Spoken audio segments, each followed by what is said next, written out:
Wonder cement, फर्क नजर आएगा। Shri SP Jain, Shrimati Meena Jain, Shri Satyen Jain, Shrimati Shraddha Jain. Firm Pride Group, SP Capital Financing Limited, Mumbai. भगवान पार्श्वनाथ धाम ट्रस्ट। भगवान पार्श्वनाथ धाम ट्रस्ट के अंतर्गत बनने वाले माता पद्मावती के मंदिर के भव्य निर्माण में अपनी चंचला लक्ष्मी का उपयोग कर महान पुण्य का अर्जन करें।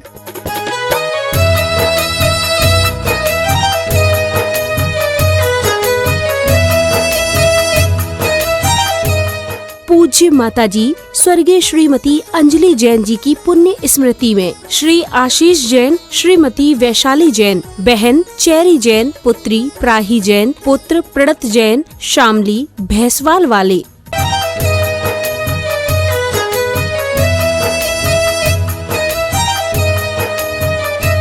ओम नमः सिद्धेभ्यः, ओम नमः सिद्धेभ्यः, ओम नमः सिद्धेभ्यः। नमः श्री वर्धमानाय निर्धूत कलिलात्मने सालोकानां त्रिलोकानां यद् विद्यादर्पणायते। अहिंसा परमो धर्म की, महावीर भगवान की। प्रातः स्मरणे परम पूजाचार्य गुरुवर श्री विद्यासागर जी मुनि महाराज की जय।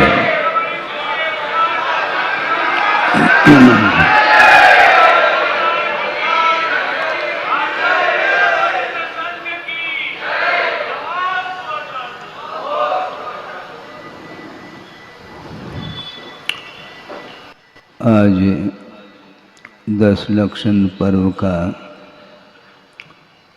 8वां दिन है। उत्तम त्याग धर्म के विषय में हमें कुछ समझना है। धर्म का स्वरूप समझने के उपरांत अब छोड़ना क्या है और किसको ग्रहण करना है, इसको और समझने के लिए ये अवसर आया है। त्याग किसका होता है और ग्रहण किसका होता है, इसको शांति से हमें समझना है। जब तक आत्मा में अशांति रहती है, आकुलता रहती है, जब तक निराकुल भाव जागृत नहीं होता है, तब तक क्या ग्रहण किया जाता है और इस किसका परित्याग किया जाता है, यह ज्ञान होना बहुत कठिन होता है। ग्रहण करता करता करता अनंत काल व्यतीत हुआ है, फिर भी वह ग्रहण करना बंद नहीं हो रहा है।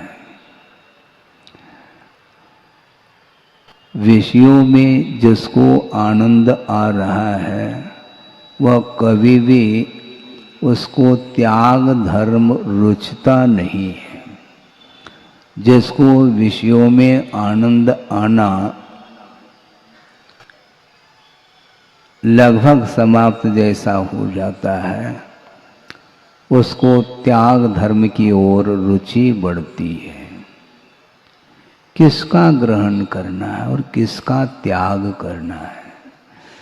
अनंत गुणों से युक्त जो आत्म तत्व है वही एकमात्र सर्वस्व है, और उस आत्म तत्व को छोड़ करके अन्य जितने भी बाहरी पदार्थ हैं जो पांचों इंद्रियों के माध्यम से दिखाई देते हैं, वे कभी भी ग्रहण करने योग्य नहीं हो सकती है। सोचो, विचार करो, वस्तु एक ही है और उस वस्तु के माध्यम से किसी को वस्तु तत्व का बोध हो रहा है और किसी को नहीं हो रहा है। ये ज्ञान की विशेषता है। हमने पहले भी कई बार इस विषय को रखा होगा, और मैं जो भी विषय रखता हूँ और सारा का सारा गुरुदेव के द्वारा जो कुछ भी हमें प्राप्त है उसी को मैं दोहराता रहता हूँ। ये हमेशा ध्यान रखें। मैं आपके सामने जो भी विचार रख रहा हूँ वो सारे सारे गुरुदेव के ही विचार हैं। उनको एकमात्र आधार बना करके बार बार स्मरण में लाना चाहता हूँ, जिसके माध्यम से त्याग धर्म का क्या स्वरूप है और सामने और ताज़ा हो करके आ जाता है। एक प्रसंग गुरुदेव ने सुनाया था, वह रामटेक का प्रसंग है। गुरुदेव की चिंतन की धारा तो देखो, कम से कम हम और आप भी पदार्थ को देखते हैं, अवलोकन करते हैं, किंतु हमारा ज्ञान काम नहीं करता है। वस्तु एक ही है किंतु दृष्टि का अंतर है। दृष्टि के माध्यम से ही वही वस्तु कर्म निर्जना के लिए भी कारण बनती है और वही वस्तु कर्म बंध के लिए भी कारण बन जाती है। एक ही वस्तु है, दृष्टिकोण अलग अलग है। आप प्रभु की पूजा करते हैं अथवा गुरु की पूजा करते हैं, अष्ट मंगल द्रव्य के माध्यम से पूजन होता है। उस सामग्री को, उस पूजन सामग्री को मंगल द्रव्य क्यों बोला? सुन रहे हैं आप? हाँ, उस अष्ट मंगल द्रव्य क्यों कहा? जबकि वह सामग्री आपने कहाँ से खरीदी, कहाँ से ली है, ज्ञात नहीं है क्या? दुकान में जा कर के अक्षत लेकर के आता, चावल लेकर के आए, बादाम भी लेकर के आए, और भी जो सामग्री है उसको लेकर के आए हैं, किंतु वह जब दुकान में सामग्री थी उस समय वह पूजन सामग्री नहीं मानी जाती थी। और मान लो आप भोजन करते हैं उस समय भी वह सामग्री विद्यमान है क्या नहीं? जब रसोई घर में जाते हैं उस समय वह भोजन सामग्री आपके पास है। वहाँ पर थाली में बादाम भी परोस दिया गया है और भी अन्य वस्तुएं परोस दी गई हैं, किंतु वह भोजन सामग्री मानी जाती है। और चढ़ाने के लिए आपने हाथ में बादाम लिया है और मोक्ष फल प्राप्त ये फलम ऐसा कहा है। वह सामग्री भोजन सामग्री नहीं, वह पूजन सामग्री है, लेकिन वस्तु तो वही है। वस्तु में कोई अंतर नहीं आया है, बादाम में कोई अंतर नहीं आया, फल में कोई अंतर नहीं आया है। फल में अंतर नहीं आते हुए भी दृष्टि का बहुत बड़ा अंतर देखने को मिलता है। इस प्रकार गुरुदेव का चिंतन चलता रहता है। सोचो, विचार करो कि वही सामग्री है, किंतु दृष्टि में अंतर आते ही वह अष्ट मंगल द्रव्य के रूप में उसको स्वीकार करते हैं। मंगल का अर्थ भी यही कहा है आचार्यों ने, जो मलम गालयति इति मंगलम, जो पाप रूपी मल को गलाने में जो कारण होता है उसका नाम मंगल कहा है। इसलिए एक छोटा सा बालक भी है, मान लो उसके हाथ में भी आपने फल दिया है, किंतु चढ़ाने के लिए दिया है, उसको भी ज्ञात है। ये संस्कार इसको बोलते हैं। छोटा सा बालक होने के उपरांत भी उस फल को वह खा नहीं रहा है, चढ़ा रहा है। ये किसका परिणाम है? इसको बोलते हैं त्याग, उत्तम त्याग। सोचो, विचार करो। आप तो बहुत बड़े हो गए हैं, बालक हो गए हैं, और बालक के अंदर भी संस्कार जो आए हैं, त्याग के जो संस्कार आए हैं, वह आपके माध्यम से ही आए हैं। वो संस्कार आ कैसे सकते? तो ऐसी स्थिति में वस्तु एक ही होते हुए भी कभी खाने की भावना, ग्रहण करने की भावना, और कभी त्याग की भावना जो आती है, इसी को बोलते हैं धर्म का स्वरूप है। ये धर्म का जो स्वरूप है वह ग्रहण करना नहीं सिखाता, किंतु त्याग करना सिखाता है। ग्रहण पर का नहीं हो सकता, किंतु अज्ञान दशा में संसारी प्राणी ने अनंत काल से पर को ही ग्रहण करता आया है, जबकि वह आत्मा का स्वरूप नहीं है, वह हमसे वह पृथकभूत वस्तु है। तो ऐसी स्थिति में उसका मैं स्वामी कैसे हो सकता हूं? किंतु ये ध्यान रखो, सम्यक दर्शन उत्पन्न होने के उपरांत भी स्वामित्व भाव का अभाव हो अनिवार्य नहीं है। सोचो, विचार करो। क्षायिक सम्यक दृष्टि है चक्रवर्ती और 84 लाख हाथी और 18 करोड़ घोड़े और उतनी ही संख्या में रथ और 9 निधि, 14 रत्न और 96,000 रानी। ये सारा सारा वैभव ये आत्म वैभव है क्या?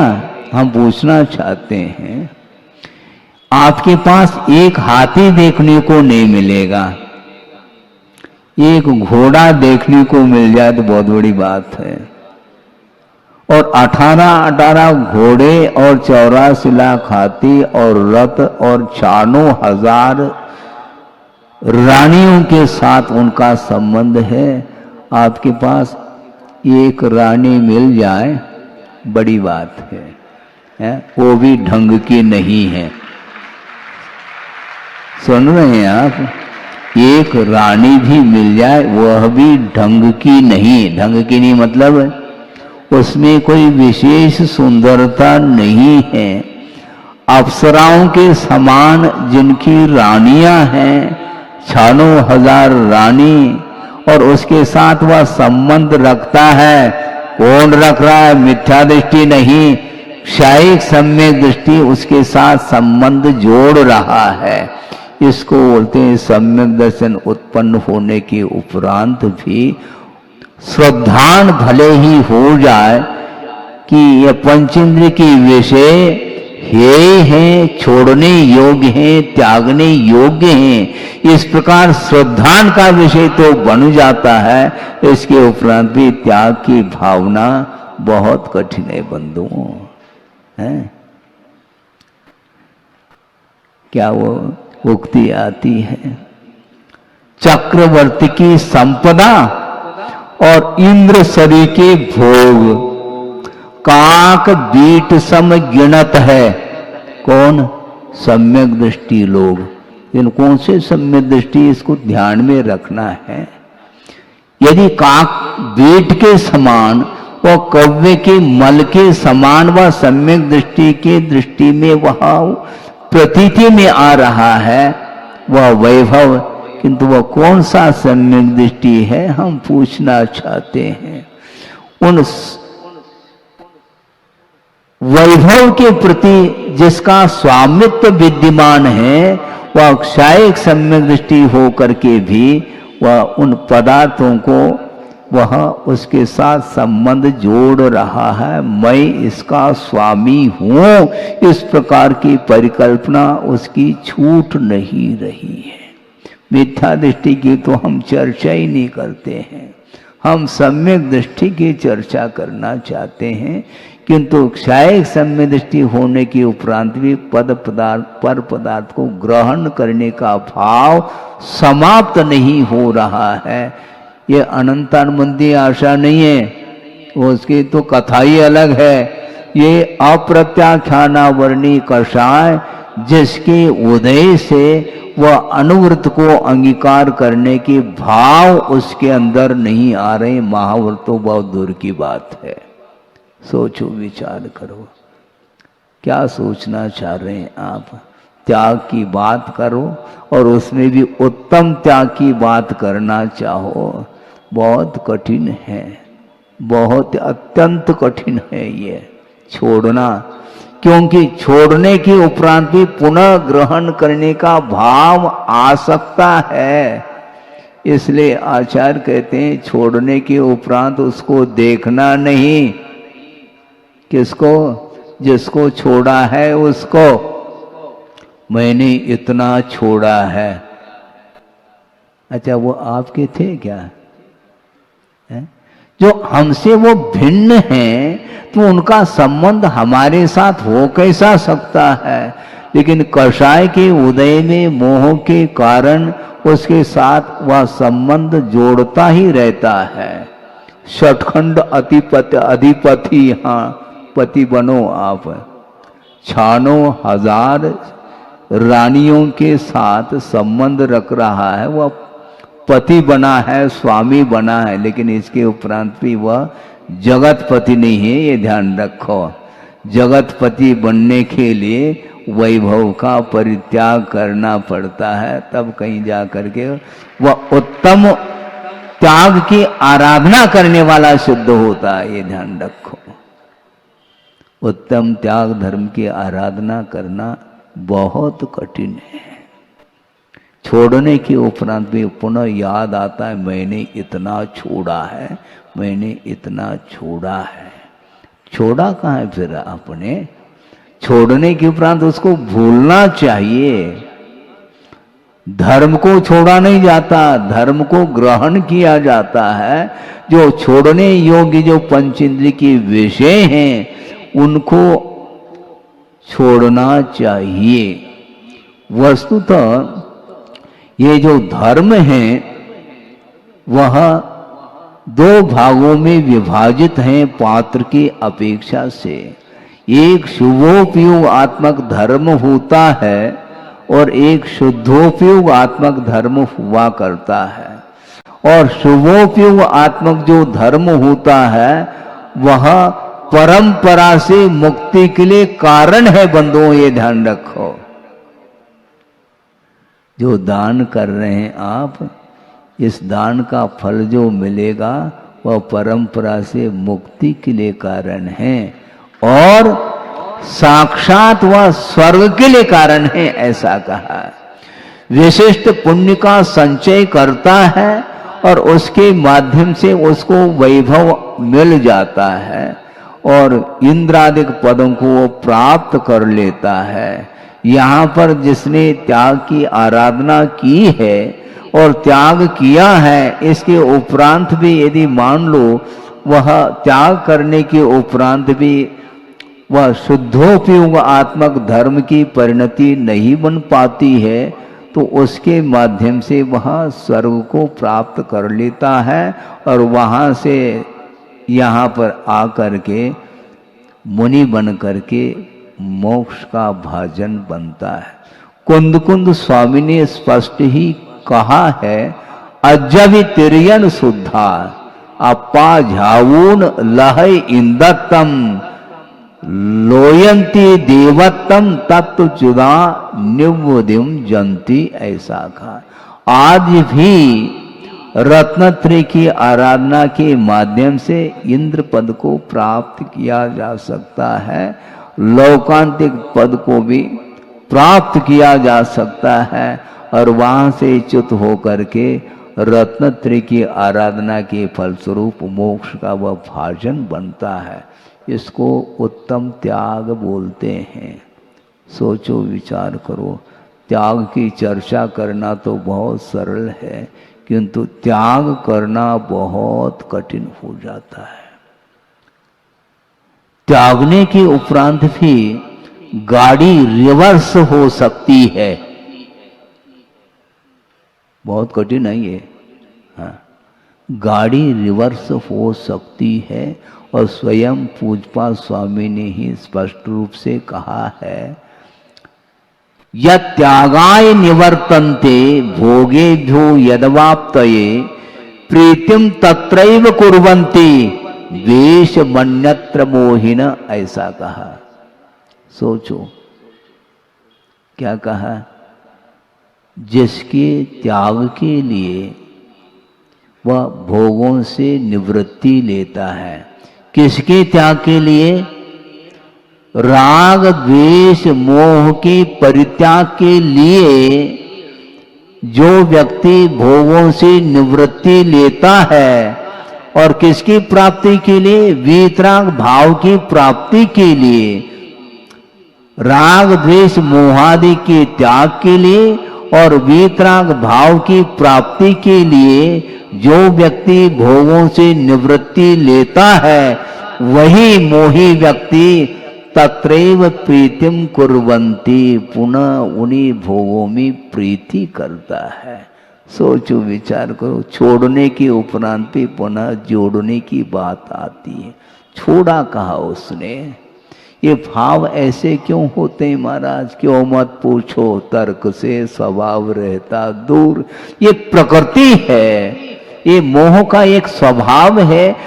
जिस समय त्याग के भाव आ जाते हैं तो उस समय तो बिल्कुल मुक्त हस्त से वह त्याग कर सकता है, करता है। इसके उपरांत भी कालांतर में मोह के संस्कार के कारण, अविद्या के संस्कार के कारण पुनः उन्हीं भोग संपदा में वह राग करता है, प्रीति करता है। ऐसा कहा है। बहुत कठिनाई है, छोड़ना तो सरल नहीं है, किंतु छोड़ने के उपरांत भी जिनके साथ संबंध रखा था उनके संस्कार समाप्त होना बहुत कठिन है। हमने कुछ ही दिन पूर्व में कहा था, मोह की अंत्येष्टि करना चाहिए हमें। पदार्थों को तो छोड़ दिया, उसको छोड़ना क्या, वो तो पर है, किंतु उन पर वस्तुओं के प्रति जो राग का संबंध जुड़ा हुआ है उसका परित्याग करने के लिए उत्तम त्याग धर्म आया है। सोचो विचार करो, आपने धान देखा है? धान, चावल, किंतु ये ध्यान रखो चावल की खेती नहीं होती, धान की खेती होती है। और वह धान, उसके ऊपर छिलका है। समय ज्यादा हो न जाए, जल्दी जल्दी कर रहा हूं, किंतु विलंब से माइक आया है। किंतु त्याग तो करना है, अधूरा थोड़ी छोड़ा जा सकता है। और उत्तम त्याग है। उत्तम त्याग के लिए सुनो, उत्तम त्याग के लिए उदारता के साथ थोड़ा समय दिया करो। समय का त्याग भी होना चाहिए, तभी तो कुछ कहा जाएगा। सोचो विचार करो, क्योंकि त्याग धर्म की चर्चा की जा रही। समय का त्याग करो। समय अर्थात काल भी होता है, समय का अर्थ आगम भी होता है और समय का अर्थ आत्म तत्व भी होता है। आत्म तत्व की चर्चा करना चाहो, थोड़ा सा उदारता के साथ समय का त्याग करके सुनो। मैं ये कह रहा था, त्याग करने के उपरांत भी उसके संस्कार बने रहते हैं। राग के संस्कार है। बहुत विचित्र है संसार का स्वरूप, बहुत ही विचित्र है। हाँ, उदाहरण दे रहे हैं, देंगे, उसकी चिंता नहीं करो, देंगे, लेकिन भूमिका तो बनाने दो। एकदम थोड़ी उदाहरण दिया जाएगा। आपको ध्यान है, बहुत अच्छी बात। हम भूल जाए तो बता देना, उस समय भूलने का स्वभाव हो सकता है।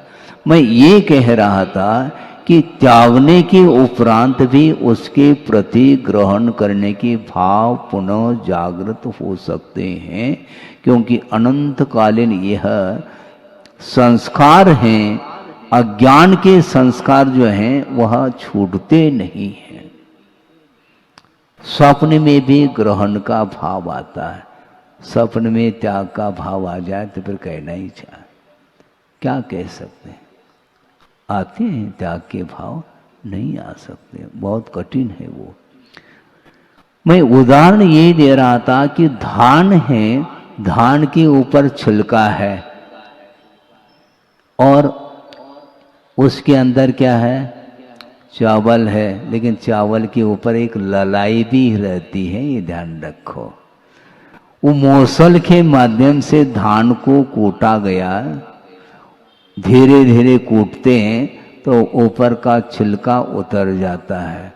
उसके बाद फिर उस चावल को और हल्के हाथ से कूटा जाता है, जिसके माध्यम से उसके ऊपर जो ललाई है वह दूर हो जाती है, तब जा कर के वह चावल सफ़ेद चावल देखने में आता है, जिसका आप भात बनाते हैं। हमें पूछना चाहते हैं कि जो छिलका है चावल के ऊपर, उसको बिना उतारे अंदर की ललाई उतर सकती है क्या? ऐसा कोई मशीन हो? नहीं, कोई आधुनिक युग है भैया कि ऊपर का छिलका तो न उतरे और भीतर की वह ललाई उतर जाए, संभव नहीं है। उसी प्रकार बहिरंग परिग्रह के विमोचन के बिना भीतरी जो परिग्रह रागादिक भाव वह समाप्त नहीं हो सकते, ये सिद्धांत है। हाँ। महाराज हमारा इन पदार्थों के साथ कोई भी संबंध नहीं है। अच्छा, संबंध नहीं है तो उसी घर में क्यों प्रवेश करते हैं आप?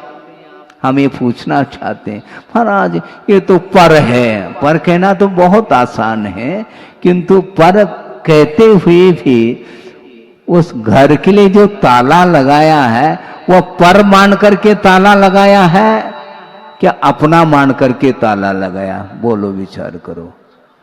अपना माना है ना, तो क्यों पर क्यों कह रहे हो?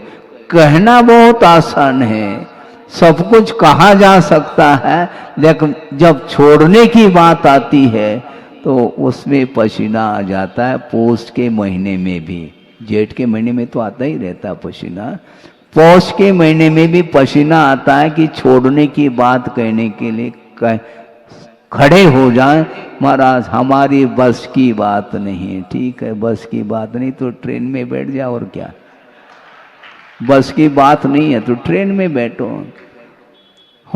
हमारी बस की बात नहीं, फिर किसकी बस की बात रहेगी? वो बहुत कठिन होता है। मैं ये कह रहा था, शायद सम्यक दृष्टि होने के उपरांत भी स्वामित्व का भाव अभाव को प्राप्त नहीं होता जब तक असंयम की भूमिका है, तब तक। ये सारा सारा वैभव काक बीट सम गिनत है, सम्यक दृष्टि लोग ऐसा ये जो मुक्ति आती है, ये वीतराग सम्यक दृष्टि के लिए ही ये मुक्ति लागू होती है, सबके लिए नहीं। आप सभी सम्यक दृष्टि ये ध्यान रखो, मैं मान रहा हूं। क्यों? इसलिए मान रहा हूं, सच्चे देव गुरु शास्त्र के प्रति समर्पण भाव आप लोगों का है। मैं 10 दिन से देख रहा हूं।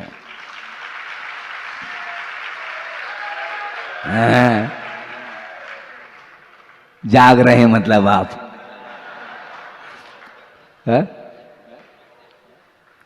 जागृत रहिएगा। केवल 10 दिन की बात नहीं कह रहा हूं, लगभग 5 महीने यहाँ पर जबलपुर शहर में रहते हुए मुझे हो गया है, और निरंतर दान की श्रृंखला, दान निरंतर बिना गैप बिना अंतर निरंतर पुण्यार्जक व बढ़ते ही चले जा रहे हैं। क्योंकि अर्थ ये हुआ, मैं 5 महीने से उत्तम त्याग धर्म को देख रहा हूं, ध्यान रखो। केवल 10 दिन के लिए तो जो बाहर के आए हैं वह भदैया हैं, ये ध्यान रखो। वो सदैया नहीं, जो यहीं के लोकल हैं वो सदैया हैं। हाँ, क्योंकि बाहर से जो आए हैं वो यही देख रहे हैं कि कब उत्तम ब्रह्मचर्य हो जाए और हम निकल जाए यहां से। सोचो, विचार करो, बहुत दुर्लभ चीज है जिसको आप लोग निरंतर उस त्याग धर्म की उपासना कर रहे हैं। त्याग की भावना जागृत होना बहुत कठिन हो जाता है। मिथ्या दृष्टि के लिए तो कठिन, अत्यंत कठिन है। इसके उपरांत भी सम्यक दृष्टि के लिए भी कठिनाई हो रही है। तभी वह षटखंड अधिपति बनने के लिए वह 60,000 है ना, 60,000 वर्ष तक उन्होंने दिग्विजय किया है। किंतु आत्मा के ऊपर विजय प्राप्त नहीं हुआ फिर भी, क्योंकि पर के ऊपर विजय प्राप्त किया जा रहा है। और जो 923 पुत्र, उन्हीं के पुत्र, सोचो विचार करो, कहां से निकले वो? निगोध से निकले हैं और चक्रवर्ती के पुत्र बने हैं। उन्होंने कोई पुरुषार्थ नहीं किया, ये ध्यान रखो। कहां पर? निगोध में रह कर, क्योंकि अनंत काल से वो निगोध में ही रहे। इसके उपरांत निगोध अवस्था को छोड़ करके वो किसके पुत्र बन रहे हैं? चक्रवर्ती के पुत्र बन रहे हैं, बिना पुरुषार्थ के। महाराज, हम भी बन जाएं क्या बिना पुरुषार्थ के? तुम नहीं बनोगे, ध्यान रखो। क्योंकि उनका जो विकास हुआ है, एक इंद्रिय अवस्था में जो निगोदिया जीव हैं, उनका जो विकास हुआ है वह अबुद्धि पूर्वक विकास होता है। क्योंकि वहां पर मन नहीं है, इसलिए सोच विचार करने की, विचार विमर्श करने की, हे क्या उपादेय क्या, इसके विषय में जानने की क्षमता उन एक इंद्रियों के पास नहीं। इसके बाद भी ये सिद्धांत है, कर्म सिद्धांत है, अंतर अंतर मुहूर्त में कषाय में मंदता आती है, जिसके कारण उसका विकास हो जाता है और निगोध पर्याय से निकल करके सीधा चक्रवर्ती के पुत्र बन रहे हैं और बन गए। इसके उपरांत सोचो विचार करो, 9 के 23 मौन धारण करके बैठे हैं और चक्रवर्ती से कोई वार्ता नहीं। चक्रवर्ती को चिंता हो गई, भगवान 923 पुत्र, जब तक पुत्र रत्न की उत्पत्ति नहीं होती तब तक विकल्प होता है, और उत्पन्न होने के उपरांत भी विकल्प बना हुआ है। क्या बात है, ये बोलते नहीं भगवान हमारे साथ। भगवान कहते हैं तुम्हारे साथ नहीं बोलेंगे, हमसे बोलेंगे वो। हाँ। तुम वैभव को संभालो, चक्रवर्तित्व को तुम संभालते रहो, सिंहासन पर बैठे रहो, राज सिंहासन पर, और ये निकल जाएंगे, ध्यान रखना, तुम्हारे सामने सामने निकल जाएंगे वो। इसको बोलते उत्तम त्याग। चक्रवर्ती के लिए वह दुर्लभतम हो रहा है वो उत्तम त्याग। और 923 के 23 मौन रह गए और समोसन में जा करके सीधा क्या 10 प्रकार के बहिरंग परिग्रह का विमोचन करके अंतरंग परिग्रह को समाप्त करने के लिए जैनेश्वरी दीक्षा ली। और भगवान तो देते है ही नहीं, किंतु भगवान को साक्षी करके त्याग के भाव आ गए, उनका मन भीग गया। चक्रवर्ती का मन भीग नहीं पाया, ये ध्यान रखो। और 923 के 23 उनका मन भीग गया। हे भगवान, संसार में अनंत काल से परिभ्रमण कर रहा हूँ, ये ग्रहण भाव ही हमारे परिभ्रमण के लिए कारण है।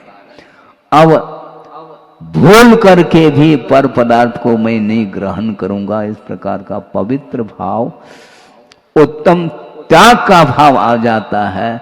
जैनेश्वरी दीक्षा लेकर के तपस्या करने में लग जाते हैं। किंतु संसारी प्राणी त्यागने के बाद भी पुनः प्रीतिम तत्रैव कुर्वन्ति, त्याग के बाद भी पुनः उसी में उसका मन लगता है। ऐसा क्यों महाराज? ये अनादिकालीन संस्कार है।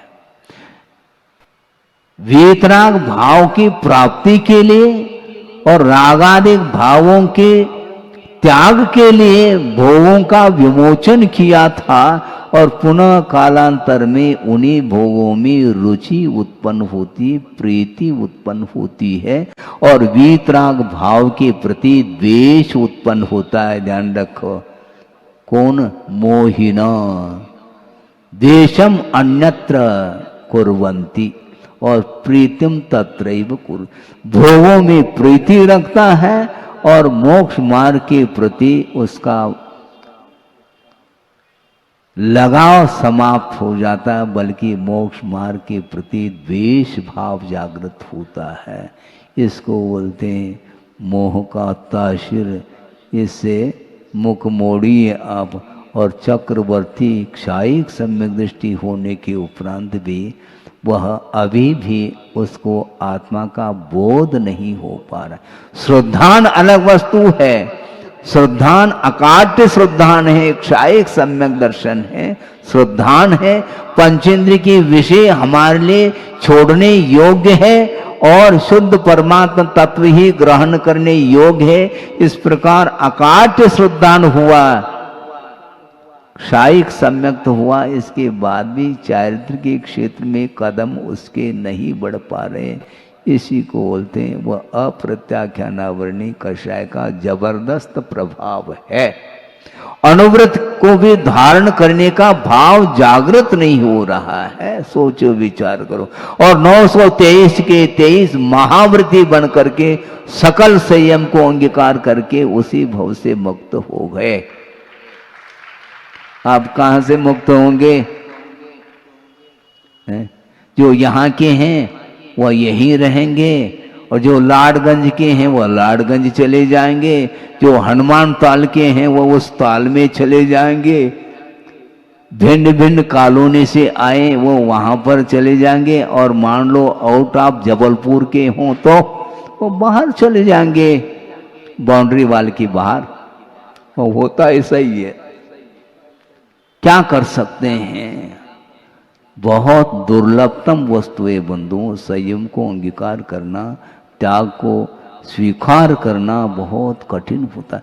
जबकि पर पदार्थ होते हुए भी उसके साथ संबंध ऐसा जोड़ रहा है जैसा उसके साथ बिल्कुल ऐक्य संबंध हो। सोचो विचार करो। एक प्रसंग आपके सामने रख रहा हूं।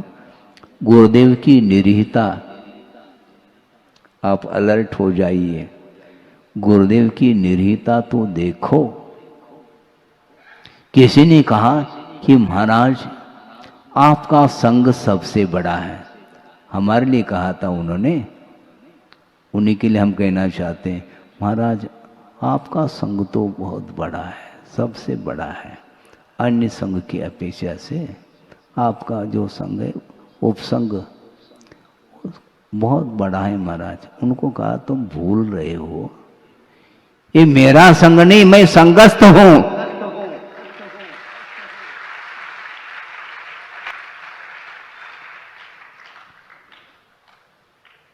चतुर्वेद संघ के नायक तो गुरुदेव रहे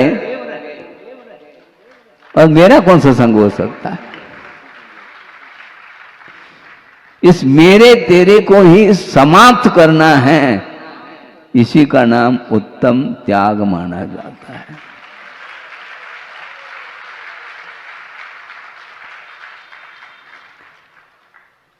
गुरुदेव का प्रसंग आपके सामने रख रहा हूं। सन 87 की बात है। नैनागिरी में शीतकाल व्यतीत कर रहे थे गुरुदेव संघ के साथ। और वहां पर 11 आरिका और 12 क्षुल्लक, इस प्रकार दीक्षा वहां पर संपन्न हुई थी पंच कल्याण के अवसर पर। और उसके पूर्व में ही लगभग 1.5 महीने से वहां पर वो विराजमान थे। और स्वाध्याय के दौरान उन्होंने एक पंक्ति दोहराई थी। वह पंक्ति अभी भी गूंज रही है कानों में। क्या कहा था उन्होंने मालूम है? सामायिक पाठ आप पढ़ते हैं? हाँ पढ़ते हैं महाराज। यस्यास्ति नैक्यम वपुषापि सार्धम तस्यास्ति किम पुत्र कलत्र मित्रई, ये पंक्ति है। ये प्रतिदिन पढ़ रहे हैं, लेकिन गुरुदेव ने कहा पुत्र कलत्र मित्र तो हम छोड़ करके आए हैं, उनके साथ मेरा क्या संबंध है, लेकिन मुझे और वो कुछ छोड़ना है। छोड़ना क्या, मेरा संबंध है नहीं। किसके साथ? उन्होंने पंक्ति बदल दी। क्या बदल दी? यस्यास्ति नैक्यम वपुषापि सार्धम तस्यास्ति किम शिष्य गुरु प्रपंचई। पुत्र है, कलत्र है, मित्र है, उसको तो छोड़ दिया है, किंतु ये जो शिष्य, ये मेरा शिष्य है, चतुर्विद संघ मेरा है, मैं इसका गुरु हूँ, मैं स्वामी हूँ, मैं इसका संचालन करता हूँ, इस प्रकार का भाव भी नहीं लाना चाहते। आचार्य पद पर आसीन होने के उपरांत भी उन्होंने अपने जीवन में अपने आप को गुरु नहीं स्वीकारा।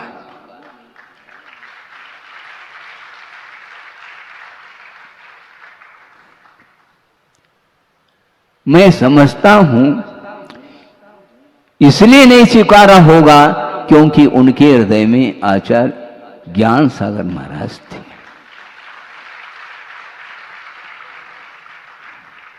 मेरे हृदय में जब आचार्य ज्ञान सागर महाराज हैं तो मुझे गुरु बनने की क्या आवश्यकता है। इसको बोलते निरीता। और हम क्या सोच रहे हैं? हाँ, हम बैठे बैठे बैठे आकाश के तारे तोड़ना चाहते हैं। गलत बात है। वस्तुतः आत्मा का जो कल्याण होता है, मेरा और तेरा इसका संबंध जब तक नहीं टूटेगा तब तक वह उत्तम त्याग धर्म संभव ही नहीं है। सोचो, विचार करो। चतुर्विद संघ का निर्माण किया, सैकड़ों आरिकाएं बनी और श्रमण संघ का भी निर्माण किया, और इसके साथ साथ ब्रह्मचारी और ब्रह्मचारिणी के रूप में संख्या तो अनगिनत है, और घर में साधना करने वालों की संख्या तो कुछ पूछो ही नहीं।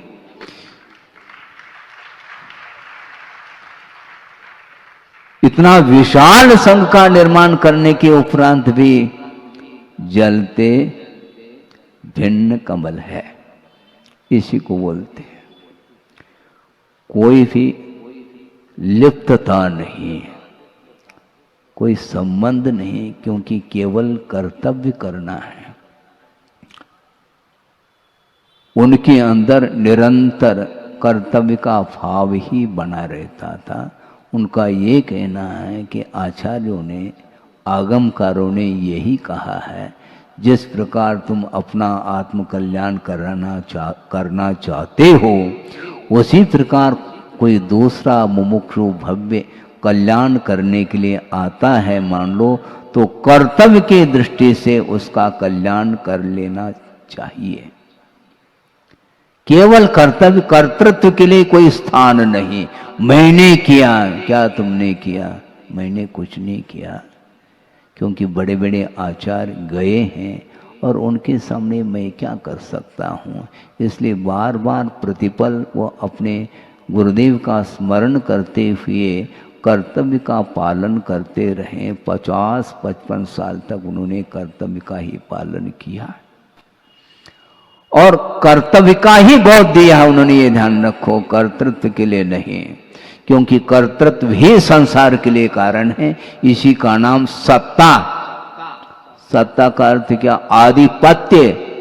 जैसे षटखंड अधिपति, किंतु आचार्य कहते हैं ये अधिपति मत बनो, किंतु आत्म तत्व को प्राप्त करना है, शुद्ध परमात्म तत्व को जो प्राप्त करने की दृष्टि हमेशा रखता है वह हमेशा लोक के अग्रभाग पर जाकर के विराजमान होगा। आपको कहाँ जाना है? फ्लाइट से जाना है क्या? है? क्यों? विमान से जाना है? विमान से नहीं जाओ, एक समय में लोक के अग्रभाग पर जाकर के विराजमान हो सकता है वह आत्मा, उसके अंदर वह शक्ति है। ध्यान के माध्यम से, त्याग के माध्यम से उसकी ऊर्ध्व गति होती है और सत्ता के माध्यम से अधोगति का वह पात्र बनता है। संयम की ओर ध्यान नहीं रखता, त्याग की ओर दृष्टि नहीं रखता, तो ऐसी स्थिति में वह जीवन भर वह दूसरे के ऊपर वह नियंत्रण, अनुशासन, किसके ऊपर? आत्मा के ऊपर अनुशासन करो, दूसरे के ऊपर हमें शासन नहीं करना है। किंतु हम स्वयं शासित नहीं हुए हैं। संसारी प्राणी सब कुछ छोड़ने के लिए तैयार हैं, किंतु दूसरे के कहने से नहीं, हम स्वयं छोड़ लेंगे। हम किसी के कहने से, दूसरे के अंडर में रह करके, अनुशासित हो करके हम चलना नहीं चाहते। हम स्वतंत्र, ठीक है, वह स्वतंत्रता नहीं, वह स्वच्छंदता है, ध्यान रखो, वह स्वच्छंदता है। आचार्यों ने यहां तक कहा कि पंचम काल में श्रवण भी क्यों ना हो, उसको स्वतंत्र विहार न करने के लिए निषेध किया है, क्योंकि उसके माध्यम से स्वच्छंदता हाथ लगती है, स्वतंत्रता नहीं लग सकती। चारित्र में शिथिलता आती है, इसलिए निर्दोष चर्या का जो पालन होता है वह गुरु के सानिध्य में रह करके ही वह रत्नत्रय की सुचारू रूप से वह उसका पालन कर सकता है। इस प्रकार कुंद कुंद देव का ये कहना है, मेरा शत्रु भी क्यों न हो वह अकेला विहार न करे, ऐसे आगम में लिखा हुआ मिलता है। इसलिए हमें उत्तम त्याग धर्म की आराधना करने के लिए यह जीवन मिला, यह पर्याय मिली है। किंतु संसारी प्राणी छोड़ने के उपरांत भी पुनः उसी ओर ध्यान ले जाता है, हमने ये छोड़ा, ये छोड़ा, ये छोड़ा। वैश्विक संस्कार जो है निमित्त पा करके जागृत होते हैं, इसलिए श्रवण को हमेशा अलर्ट रहना चाहिए। धर्म ध्यान करना आसान नहीं है बंधुओं, बहुत जल्दी आर ध्यान का भाव आ सकता है। छोड़ने के बाद भी एक राजा है, 2 मिनट में इस विषय को कर करके मैं पूर्ण कर रहा हूँ, क्योंकि विलंब से चालू हुआ है इसलिए। हाँ चलिए, एक राजा है और उसने राज किया जीवन भर और अटूट संपदा का वह धनी है, और एक दिन उसको वैराग्य हो जाता है। वैराग्य के लिए कई प्रकार के निमित्त मिल सकते हैं। छोटे छोटे निमित्तों के माध्यम से भी वैराग्य जागृत हो सकता है। ऐसा नहीं कि बड़े बड़े निमित्त मिल जाए। महाराज आपको वैराग्य के लिए क्या निमित्त मिला, ये वो महाराज संस्मरण सुनाओ। किसी ने कहा आचार्य महाराज को, महाराज आपको वैराग्य हुआ, बहुत देख करके हमें विस्मय होता है। इस यंग एज में 20-22 साल की उम्र है और निर्ग्रंथ अवस्था को अपनी धारण कर लिया। उस वैराग्य के लिए कौन सा निमित्त महाराज? क्योंकि आपने तो संसार किया नहीं, आपको संसार का कोई अनुभव तो है ही नहीं, और वैराग्य क्यों हुआ? उन्होंने ये कहा, आप लोगों के जो चेहरे हैं ना, इनको देख करके वैराग्य हुआ।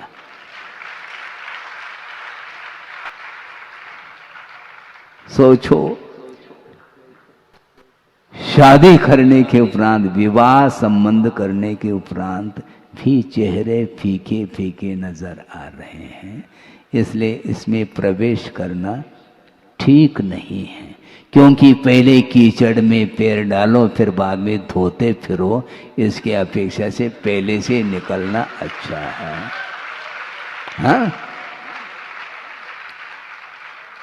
ये घड़ा पानी रखा है और एक व्यक्ति कीचड़ में पैर डाल रहा है, दूसरा पूछता है तुम पागल तो नहीं हो? मैं पागल कैसा हो सकता हूँ? पागल ही तो हो तुम, कीचड़ में पैर रख रहे हो। देखा नहीं साइड में तुमने ये घड़ा पानी रखा हुआ है, हम धो लेंगे ना। पहले पैर कीचड़ में रखो, फिर बाद में उस ये घड़ा जो पानी रखा है उसका सदुपयोग कर लेंगे। गलत बात, ये दुरुपयोग है पानी का, ये ध्यान रखो। पहले पैर कीचड़ में डालना ही नहीं चाहिए था तुम्हें। इसी प्रकार आचार्य महाराज ने सोचा हमें पैर डालना नहीं कीचड़ में। तो मैं ये कह रहा था कि एक राजा है, अटूट संपदा है, किसी भी निमित्त को लेकर के उन्हें वैराग्य हो गया और जैनेश्वरी उन्होंने दीक्षा ले करके दीक्षित होकर के एक सुदूर पर्वत के ऊपर बैठ करके ध्यान कर रहे हैं। बहुत शॉर्ट कर रहा हूँ। और ध्यान कर रहे हैं, अंतर्मुक्त ध्यान लगता है। उसके उपरांत या तो केवल ज्ञान होना है या तो फिर बाहर आना। केवल ज्ञान नहीं हुआ तो ध्यानस्थ थे, ध्यान से निवृत्त हो गए। जो ही ध्यान से निवृत्त हो गए, सुदूर उनकी दृष्टि गई और किसको देखा उन्होंने? एक बहुत बड़ा विशाल पाषाण है, किंतु वह पाषाण हीरे का है। मुंह में पानी आ गया। श्रमण हो गए ना? हाँ, हो गए ना। इसलिए तो कहा है छोड़ने के उपरांत ग्रहण करने का भाव जागृत होता है। एक विशाल पाषाण खंड उसने देखा जो कि हीरे का था और वो सोच रहे हैं श्रमण में दीक्षित नहीं हुआ था, मैं राजा था और मेरे राज में, मेरे हवेली में इस प्रकार का हीरा तो हमने कभी देखा ही नहीं है। छोटे छोटे जो हीरे के टुकड़े, उसको लेकर के ही मैं फूला नहीं समाता था, लेकिन ये विशाल पाषाण का खंड ये हीरे का है। अब गाड़ी रिवर्स। हाँ, इसलिए हमने कहा था गाड़ी रिवर्स, लेकिन अभी पुण्य पल्ले में है, क्या होता है देखना है 2 मिनट में। और उस पाषाण खंड को लेने का भाव हो रहा है। उस पर्वत से नीचे उतरने के पहले ही 2 घुड़सवार वहां से निकले हैं और बड़ी तेजी से, और दोनों ने देख लिया है उस पाषाण खंड को जो हीरे का है। और वो घुड़सवार आपस में कह रहे हैं मैं इसका स्वामी बनूंगा क्योंकि मैंने इसको देखा है पहले। वो कहता मैंने देखा है। और दोनों उतर गए और आपस में संघर्ष हो गया और दोनों का अवसान हो जाता है। दोनों ने परस्पर में तलवार चलाया है जो घुड़सवार थे, और दोनों का अवसान हो जाता है। वे श्रमण ऊपर से देख रहे हैं, आहा ये क्या हो गया, मैं क्या सोच रहा था। उसके पहले ये दोनों ढेर हो चुके हैं। इससे स्पष्ट है कि परिग्रह के माध्यम से कभी भी आत्मा का विकास नहीं होगा, वह विनाश के लिए कारण है। पुनः वैराग्य लौट जाता है। सोचो, वह नो कर्म, वह निमित्त है जिसके कारण साधना भी एक तरफ हो रही है, किंतु सामने उसका परिपाक देखने को मिलता है। वह भगवान से हाथ जोड़ते हैं। वह श्रमण अभी वो भावों से तो गिर गए थे, किंतु उन्होंने जो संकल्प लिया था उसको बरकरार बनाए रखा था।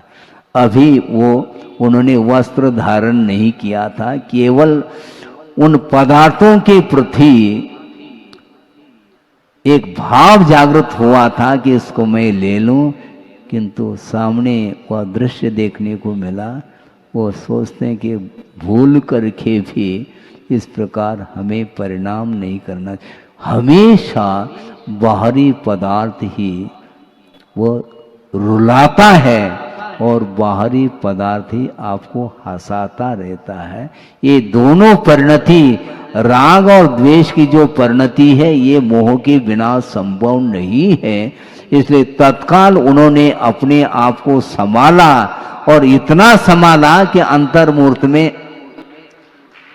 क्या हो गया, केवल ज्ञान ज्योति प्रकट हो गई। इसको ध्यान रखो, इसको बोलते हैं वह भीतर से जो त्याग धर्म है, वह त्याग धर्म की आराधना करने से ही मोक्ष मिलता है, मोह समाप्त होता है। इसलिए उत्तम त्याग धर्म के दिन आप लोगों ने बहुत अच्छे भाव किए और निरंतर करते आ रहे हैं। इसी प्रकार के आपके भीतर उत्तम त्याग धर्म की आराधना करने के लिए अवसर मिलता रहे और उसके माध्यम से पर पदार्थों के प्रति जो आकर्षण बना हुआ है वह धीरे धीरे समाप्त हो जाए, तो निश्चित रूप से शुद्ध परमात्म तत्व को प्राप्त करने के लिए बहुत ही जल्दी अवसर मिल सकता है। मिले इस पवित्र भावना के साथ। अहिंसा परमो धर्म की जय।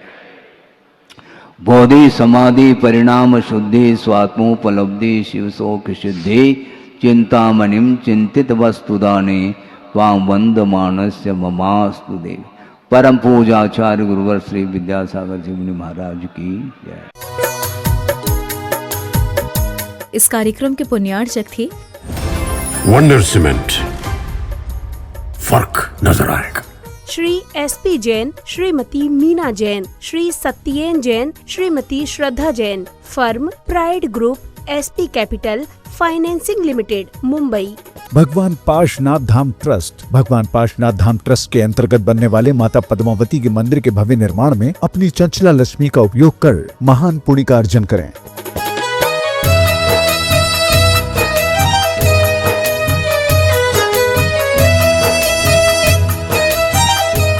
पूज्य माताजी स्वर्गीय श्रीमती अंजलि जैन जी की पुण्य स्मृति में श्री आशीष जैन, श्रीमती वैशाली जैन, बहन चेरी जैन, पुत्री प्राही जैन, पुत्र प्रणत जैन, शामली भैंसवाल वाले